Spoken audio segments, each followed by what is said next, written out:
American पाई कहानी की शुरुआत में हम जिम नाम के एक लड़के को देखते हैं जो टीवी पर पॉर्न देख रहा होता है। तभी वहाँ पर उसकी माँ आ जाती है, जिससे वो जल्दबाजी में टीवी को बंद करता है, पर रिमोट काम नहीं करता। तभी उसकी माँ ये सब देख लेती है और तभी उसके डैड भी वहाँ पर आ जाती हैं और उस पर बहुत गुस्सा करती हैं, जिससे जिम की ये गंदी हरकत पकड़ी जाती है और उसे शर्मिंदगी महसूस होती है। अगले सीन में हम जिम को उसके हाई स्कूल में देखते हैं, जहाँ उसके साथ उसका दोस्त ऑस भी होता है। तभी हम केविन और उसकी गर्लफ्रेंड विकी को देखते हैं, जो आपस में दोस्त थे। फिर जिम, केविन और ऑस फिंच के पास आते हैं, जो आपस में दोस्त थे, और ये सभी आपस में बात करते हैं। तभी यहाँ इनका दोस्त स्टीफलर भी आ जाता है, जो इन सभी को अपनी तरफ से पार्टी देता है, जिसमें बहुत सारी लड़कियां आने वाली थी, क्योंकि ये सभी अभी वर्जिन थे और ये अपनी वर्जिनिटी लूज करना चाहते थे। इसीलिए ये चारों अब स्टीफलर की पार्टी में पहुंच जाती हैं। यहाँ पर केविन की गर्लफ्रेंड विकी भी आई होती है। तभी पार्टी में जिम की नजर उसकी क्रश नादिया पर पड़ती है। उसे देखकर वो काफी एक्साइटेड हो जाता है, लेकिन जब वो उससे बात करने जाता है तो ओवर एक्साइटेड में वो कुछ अजीब अजीब बातें बोल देता है, जिससे नादिया उससे इम्प्रेस नहीं होती। इधर हम ऑस को देखते हैं, जो एक लड़की के साथ एक सुनसान जगह पर आया था, जो एक दूसरे को कुछ दिनों से जानते थे। ऑस उसे इसीलिए यहाँ लाया था ताकि वो उसके साथ इंटीमेट हो सके, लेकिन वो लड़की उसे सिर्फ अपना एक दोस्त ही मानती थी। पर उसकी बातों से वो लड़की पहचान जाती है कि वो क्या चाहता है और वहाँ से चली जाती है। फिर ऑस जब ये बात अपने दोस्तों को बताता है तो वो उसकी इस हरकत पर उसका मजाक उड़ाने लगते हैं। फिर हम केविन और उसकी गर्लफ्रेंड विकी को देखते हैं, जो इंटीमेट होने की तैयारी कर रहे थे, पर पार्टी में शोर होने से इनका मूड नहीं बन पा रहा था, जिससे विकी केवल उसे ऑर्गेजम देती है और केविन अपने सीमन को वहाँ रखी बियर की ग्लास में डाल देता है। तभी इस रूम में स्टीफलर भी एक सैरा नाम की लड़की के साथ आ जाता है। फिर केविन और विकी के जाने के बाद स्टीफलर उस लड़की को किस करने लगता है और तभी वो वहाँ पर रखी उस बियर को पी लेता है, जिसमें केविन ने अपना सीमन गिराया था। स्टीफलर को उसका टेस्ट अजीब लगता है, जिससे वो समझ जाता है कि उसने केविन का सीमन पी लिया है और वो सैरा के ऊपर ही उल्टी कर देता है और सैरा वहाँ से भाग जाती है। उसकी ये हालत देख उसके सभी दोस्त उसका मजाक उड़ाने लगते हैं, पर इस पार्टी में अभी तक फिंच दिखाई नहीं दिया था। अब इन चारों में से कोई भी अपनी वर्जिनिटी लूज नहीं कर पाया था। फिर जब सुबह होती है तो ये देखते हैं कि उनके क्लासमेट सरमन ने पिछली रात एक लड़की को इम्प्रेस करके उसके साथ हुकअप कर लिया और अपनी वर्जिनिटी को भी लूज कर लिया। ये देखकर केविन इनसे कहता है कि हम चारों भी इसी ईयर हाई स्कूल खत्म होने से पहले एक परफेक्ट लड़की के साथ रिलेशन बनाकर अपनी वर्जिनिटी लूज करेंगे। सभी उसकी बात मान लेते हैं और अपने लिए परफेक्ट गर्ल ढूंढने के लिए निकल जाते हैं। फिर हम ऑस को देखते हैं, जो हैदर नाम की एक लड़की को इम्प्रेस करने के लिए सिंगिंग क्लास ज्वाइन करता है। उसकी सिंगिंग से हैदर भी उसकी तरफ अट्रैक्ट होने लगती है।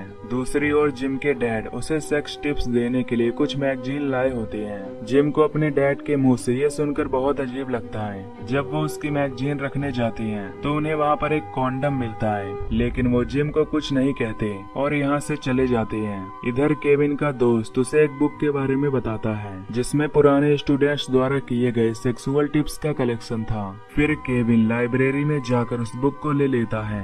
इधर हैदर ऑस के सिंगिंग से उससे अट्रैक्ट हो जाती है और क्लास खत्म होने के बाद उससे मिलकर दोस्ती के लिए पूछती है। ऑस उसकी ये बात सुनकर तुरंत हाँ कर देता है। इधर जिम जब अपने घर आता है तो उसकी मॉम ने उसके लिए पाई बनाई होती है। अब क्योंकि वो घर पर अकेला था तो मौका पाकर वो उसके साथ ही सेक्स करने लगता है, लेकिन तभी इसी वक्त उसके डैड भी ऑफिस से घर आ जाते हैं और जिम को ऐसा करते देख उसकी आंखें फटी की फटी रह जाती है। इधर केविन लाइब्रेरी से मिली बुक से सेक्सुअल टिप्स सीखता है और काफी खुश हो जाता है। फिर वो विकी को मनाने के लिए उसके पास जाता है, जिस पर विकी भी मान जाती है। इसके बाद वो किताबी टिप्स के साथ विकी के साथ सेक्स करता है। विकी भी इसे काफी एंजॉय करती है और ये सब उस पुरानी बुक की टिप्स का कमाल था। फिर हम जिम को देखते हैं, जो क्लास खत्म करके वापस आ रहा होता है। तभी उसकी क्रश नादिया उसके पास आती है और हिस्ट्री के कुछ लेसन्स कंप्लीट करने के लिए उसके घर आने को बोलती है और कहती है कि क्या मैं तुम्हारे घर कपड़े चेंज कर सकती हूँ, जिस पर जिम उसे हाँ कर देता है। जब स्टीफलर को ये बात पता चलती है कि नादिया जिम के घर जाकर कपड़े चेंज करने वाली है, तो वो जिम को उसके कंप्यूटर में उस सीन को ब्रॉडकास्ट करने को कहता है। अब जिम अपने फ्रेंड्स के कहने पर इसके लिए तैयार तैयार हो जाता है। फिर जिम अपने रूम में एक कैमरे को सेटअप करता है और उसके ब्रॉडकास्ट की लिंक अपने फ्रेंड्स को शेयर कर देता है ताकि वो भी इस मोमेंट को एंजॉय कर सके। तभी नादिया जब उसके घर आती है तो जिम वहाँ से चला जाता है। फिर नादिया अपने कपड़े चेंज करने लगती है। जिम अपने फ्रेंड के घर जाकर इस मोमेंट को एंजॉय करने लगता है। तभी नादिया को जिम के रूम में कुछ सेक्सुअल मैगजीन मिल जाती है जिसे नादिया पढ़ने के बाद मास्टरबेट करने लगती है।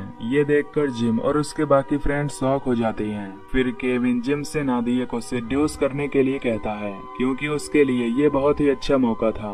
अब जिम ये करने के लिए तैयार हो जाता है। वो भागते हुए फिर से वापस अपने घर आ जाता है और रूम के अंदर आ जाता है। लेकिन तभी जिम को रियलाइज होता है कि गलती से उसने उस ब्रॉडकास्ट की लिंक स्कूल डायरेक्टरी वाली फोल्डर में शेयर कर दी थी जिससे पूरा स्कूल भी उस ब्रॉडकास्ट को देख रहा था। तभी यहाँ जिम उस वेब कैम पर अपना शर्ट फेंक देता है पर शर्ट नीचे गिर जाती है। वो इस पर ध्यान नहीं देता और नादिया की बॉडी को टच करके उसे सेड्यूस करने लगता है। लेकिन जिम अभी वर्जिन था इसीलिए उसे प्रीमैच्योर एजुकेशन आने लगती है जिससे वो नादिया के साथ कुछ भी नहीं कर पाता। वो फिर से एक बार ट्राई करता है पर कर नहीं पाता।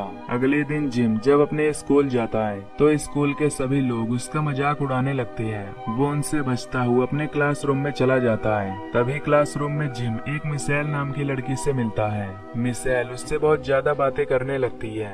ये देखकर जिम उसे प्रॉम नाइट के लिए इनवाइट करता है। मिशेल अभी सिंगल थी इसीलिए वो प्रॉम नाइट के लिए हाँ कर देती है। इधर ऑस जब काम कर रहा होता है तो हैदर उससे मिलने के लिए वहाँ आती है और दोनों एक दूसरे से काफी बातें करते हैं। अगले सीन में हम स्टीफलर को देखते हैं जो प्रॉम नाइट में जाने के लिए एक लड़की को प्रपोज करता है पर वो लड़की उसे मना कर देती है क्योंकि वो उसके फ्रेंड फिंच के साथ जाना चाहती थी जिससे स्टीफलर को बहुत बुरा लगता है और वो फिंच की मां के किनों में पेंटालेक्स मिला देता है जिससे पीने की वजह से फिंच को लूज मोशन हो जाता है। जब वो दौड़ते हुए टॉयलेट की ओर जाता है तो स्टीफलर उसे जानबूझकर गर्ल्स टॉयलेट में भेज देता है। फिर जब वो टॉयलेट से बाहर आता है तो इस बात के लिए स्टीफलर और सभी लोग उसका मजाक उड़ाने लगते हैं जिससे फिंच को काफी शर्मिंदगी महसूस होती है। फिर हम देखते हैं कि ऑस हैदर के साथ सिंगिंग कंपटीशन में जाने से मना कर देता है। हैदर भी उसकी बात समझ जाती है। इधर सिंगिंग कंपटीशन में ऑस हैदर के साथ नहीं होता।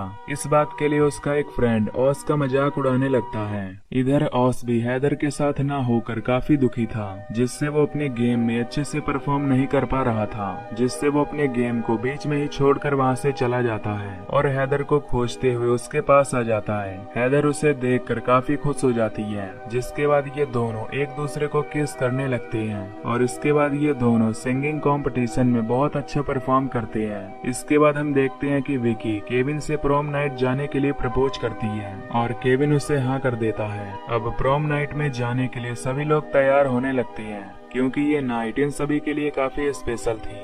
वहीं दूसरी तरफ फिंच बिल्कुल उदास बैठा होता है। इधर जिम के डैड उसे प्रॉम नाइट जाने से पहले बहुत सारे एडवाइस देते हैं जिस पर जिम कहता है कि वो इस बार कोई गलती नहीं करेगा। अब प्रॉम नाइट की पार्टी शुरू हो जाती है और सभी लोग वहां पहुंच जाते हैं। यहाँ पर सभी लोग अपने अपने डेट के साथ कुछ देर डांस करते हैं जिसके बाद केविन और उसके बाकी दोस्त एक जगह इकट्ठा होते हैं। केविन उनसे कहता है कि ये रात हमारे लिए काफी स्पेशल होने वाली है। जिम और रॉस समझ जाते हैं कि वो किस बारे में बात कर रहा है और वो दोनों वहाँ से चले जाते हैं। तभी यहाँ पर जेसिका आती है और फिंच को अपना डेट बनने के लिए कहती है। फिंच भी उसके साथ चला जाता है क्योंकि ये दोनों ही यहाँ पर अकेले आए थे। इसके बाद केविन गेट पर अकेला ही उदास होकर बैठ जाता है। तभी हम उस लड़की को देखते हैं जो स्टीफलर की पार्टी में रात को सरमन के साथ थी। तभी वो सरमन के बारे में एक सीक्रेट रिवील करती है कि उस रात सरमन ने मेरे साथ या किसी के साथ भी सेक्स नहीं किया है। ये सुनकर सरमन नर्वस हो जाता है और वो सच में अपनी पैंट गीली कर देता है जिससे सभी लोग उसका मजाक उड़ाने लगते हैं। केविन को भी अब रियलाइज हो चुका था क्योंकि वो हर वक्त यही सोचता था कि सरमन जैसा लड़का उससे पहले वर्जिनिटी कैसे लूज कर सकता है। अब इससे केविन में भी कॉन्फिडेंस आ जाता है। इसके बाद ये सभी बस पकड़कर यहाँ से चले जाते हैं क्योंकि अब पार्टी खत्म हो चुकी थी। अगले सीन में केविन विकी को एक बहुत ही आलीशान घर में लेकर आता है जहां ये दोनों बहुत ही रोमांटिक मूड में थे। दूसरी ओर ऑस हैदर को अपने और अपने सभी दोस्तों की सच्चाई बता देता है कि वो सब वर्जिन हैं और उन्होंने स्टीफलर की पार्टी में डिसाइड किया था कि वो सब हाई स्कूल से पहले अपनी वर्जिनिटी लूज करेंगे। ऑस हैदर से अपनी हार्ट फीलिंग शेयर करता है जिससे हैदर भी उसकी गर्लफ्रेंड बनने के लिए उसे प्रपोज कर देती है। ऑस हाँ करने के लिए उसे किस करता है। इसके बाद हम फिंच को स्टीफलर की मॉम के रूम में देखते हैं। अब क्योंकि फिंच की कहीं बात नहीं बनी थी इसीलिए वो स्टीफलर की मॉम पर ट्राई करता है और वो उसकी मॉम को पटा भी लेता है। इसके बाद हम जिम और मिशेल को देखते हैं जहां मिशेल उसे बताती है कि उसने भी नादिया के साथ उसकी वीडियो देखी थी। जिसके बाद वो जिम को एक रूम में लेकर चली जाती है। जिसके बाद अब जिम मिशेल के साथ और ऑस हैदर के साथ, केविन विकी के साथ और फिंच स्टीफलर की मॉम के साथ इंटीमेट होती हैं और अपनी अपनी वर्जिनिटी को लूज कर देती हैं। पूरी रात ये सब अपनी अपनी परफेक्ट गर्ल के साथ एंजॉय करते हैं। इसके बाद हम अगले दिन केविन और विकी को देखते हैं जहाँ केविन को विकी से प्यार हो गया था और वो कहता है कि हम एक दूसरे के लिए परफेक्ट हैं, पर विकी उसे कहती है कि यहाँ पर कोई किसी के लिए परफेक्ट नहीं है और हाई स्कूल के बाद हम दोनों के रास्ते भी अलग अलग हो जाएंगे और यहीं से ये दोनों अलग हो जाते हैं। इधर जिम को अपने बेड पर मिशेल नहीं मिलती, यानी कि उसने बस उसका यूज किया था। इधर स्टीफलर हलचल होने पर अपनी मॉम के रूम में जाता है। तभी वो फिंच को अपनी मॉम के साथ देखकर वहीं पर बेहोश हो जाता है। फिर हम इन सभी को एक रेस्टोरेंट में देखते हैं और यहाँ इन सभी में वर्जिनिटी लूज करने से काफी बदलाव आए होते हैं। इसके बाद हम जिम को नादिया के साथ वेब कैम पर बात करते हुए देखते हैं। जिम उससे मिलकर बहुत खुश था और वो डांस करने लगता है। तभी उसके फादर उसके रूम में आते हैं पर उसे पता नहीं चलता। उसके फादर भी बाहर जाकर डांस करने लगते हैं और इसी के साथ ये मूवी यहीं पर एंड हो जाती है। तो दोस्तों अगर आपको ये एक्सप्लेनेशन पसंद आई हो तो वीडियो को लाइक और चैनल को सब्सक्राइब कर देना। बाकी मैं मिलूंगा आपसे अगली वीडियो में, तब तक के लिए take care, love you, bye bye.